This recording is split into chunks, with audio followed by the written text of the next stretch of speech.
Thursday evening பாப்பா ஸ்கூல்லேருந்து வந்ததும் சாப்பிட்றதுக்காக சிறுபயிர் தான் அவிச்சு வச்சுருந்தேன். ஆனால் அவள் வந்ததும் ஐஸ்கிரீம் தான் கேட்டா. அடிக்கிற வெயிலுக்கு குல்ஃபியே வாங்கி கொடுத்துட்டேன். ஸ்கூல்லேருந்து வந்ததுலேருந்து டியூஷன் போகிற வரைக்கும் ஸ்கூலில் என்ன நடந்ததுன்ட்டு கதை கதையாக சொல்லிக்கிட்டே இருப்பா.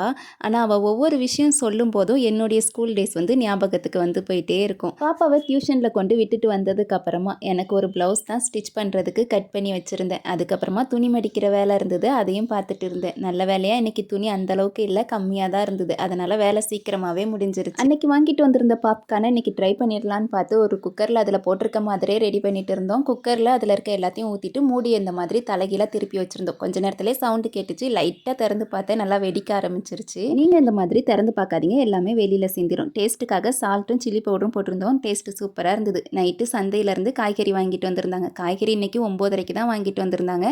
எல்லாத்தையும் எடுத்து வச்சுட்டு கீரையும் பிச்சு வச்சுட்டு நைட்டு படுக்கிறதுக்கு 11:15 ஆயிடுச்சு.